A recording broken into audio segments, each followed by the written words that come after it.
What if everything you thought about money miracles was upside down? Most people wait years, hoping for a break, only to stay stuck in the same financial rut.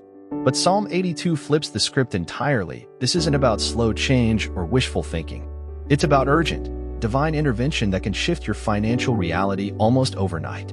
Imagine tapping into a spiritual key so powerful that it moves angels, shakes the heavens, and calls down blessings straight into your life. If you're ready to stop praying for miracles and start living them, this message might just be the game changer you've been waiting for. There's something almost shocking about Psalm 82. It's not just poetic or devotional, it's judicial. It places the believer inside a spiritual courtroom, where divine authority isn't a distant concept, but an active force. Many overlook its power, yet it holds the potential to unlock financial miracles faster than you'd ever imagine. Imagine standing before a judge who doesn't just hear your case, but instantly moves on your behalf. That's the hidden truth within Psalm 82. It reveals how those who pray with faith, invoking divine justice, can see wealth transfer, opportunities appear, and doors open where only walls once stood. It's not superstition, it's strategy. One might say it's the Bible's most underestimated economic principle. When paired with a heart aligned to heaven's angels and the boldness to believe, this psalm becomes a key to abundance. But the secret doesn't stop there, because something far greater happens when you recognize who the judge actually is. Here's where things get even more fascinating. The Supreme Just Judge isn't just a title, it's a position of ultimate authority.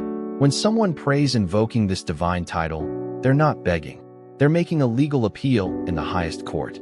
And in that courtroom, justice isn't delayed, it's divinely timed. That's why faithful believers throughout history have experienced unexpected breakthroughs. Jobs they weren't qualified for, debts miraculously cleared, money arriving at the perfect moment. It's not luck, it's divine justice responding to a bold, faith-filled petition. Angels are dispatched, and the Bible's promises are executed like legal decrees. And if wealth has been held up in the hands of the unjust, the judge knows. He sees exploitation, greed, corruption, and he acts. But only when someone dares to stand and speak his word in faith. Yet, there's a deeper truth still waiting, one that most miss completely about who you truly are in this courtroom. Now here's where most people's jaws drop. God calls us gods. Not with a capital G, of course, but as a reflection of his essence. He made humans in his image, and that means we're not powerless, fragile creatures scrambling for survival. No, we're heirs of divine authority with untapped potential. If you've ever felt small in the face of bills, setbacks, or crises, remember this. You were never meant to live as a victim of lack. You were designed to pray, speak, and command life with the same boldness your Creator used to shape the universe. The Bible isn't shy about this. It repeats this identity. The reason most people stay stuck isn't because of fate. It's because they've forgotten who they are. But those who reclaim their divine likeness, who speak as children of God with the confidence of royalty, begin to see angels moving and circumstances shifting.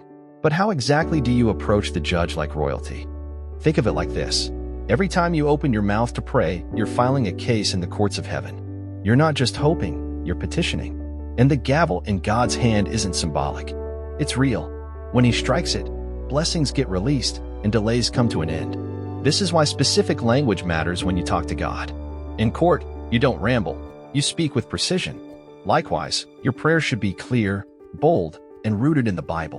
Declare what you're owed as his child. Healing, protection, financial restoration, and peace. You're not a beggar, you're a legal heir. Many who've seen breakthroughs describe a moment of calm and certainty right after prayer, as if something in the spiritual realm had shifted. And it had. That's what happens when the angels assigned to execute justice receive their orders. But for this to work, your mind has to be aligned with the verdict you're asking for. Let's get honest, no miracle lasts if the mindset stays broken. Psalm 82 isn't just about external justice, it's a mental renovation.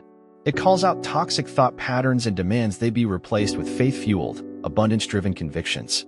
You can't hold a poverty mindset and expect a wealth transfer. It's like trying to pour fine wine into a cracked bottle. It leaks. That's why those who experience lasting change are the ones who rewire how they think. Want a practical start? Read Proverbs daily. Speak affirmations like, I am blessed, protected, and guided by angels every morning. Small steps, massive shifts.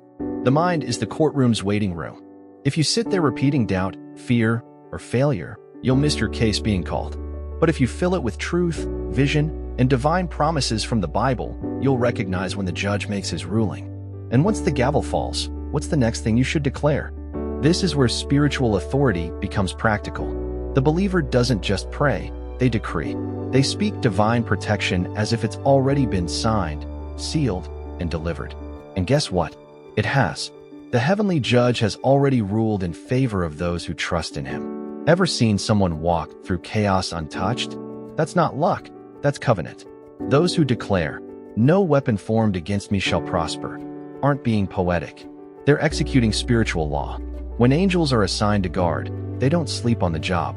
They respond to spoken truth. The real power comes when these declarations become daily habits.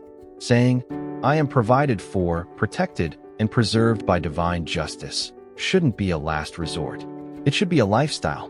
And as you anchor your words in the Bible, you're not just speaking, you're reinforcing your spiritual armor. But what happens when you speak from that place of faith? Here's the part that flips everything. You don't wait to see the miracle. You declare it's already happening. Psalm 82 leads the believer into bold affirmations. Wealth from the north, favor from the south, open doors from the east and west. It's not wishful thinking. It's spiritual law in motion. When someone walks with the certainty that angels are positioning opportunities on their behalf, they carry a different energy. People notice. Doors open. Resources appear out of nowhere. But it's not nowhere. It's the result of faith-filled declarations grounded in the Bible. A person who says, "I receive what's mine," before it arrives is already living in victory. This isn't about ignoring reality. It's about creating a new one through faith.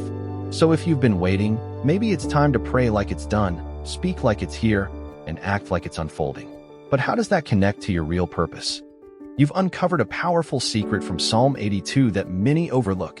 The key to unlocking divine justice, financial miracles, and protection is already within your reach. So here's the challenge. How will you start speaking life into your situation today? What negative thoughts will you refuse to entertain from now on?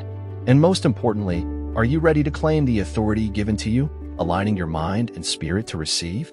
Remember, this isn't just theory. This is a practical path to transformation, backed by the power of the Bible, the presence of angels, and the act of sincere prayer. If this message spoke to your heart, don't keep it to yourself. Subscribe, hit the notification bell, and join a community that's learning to walk boldly in divine favor and abundance. Your miracle journey has just begun. Let's walk it together.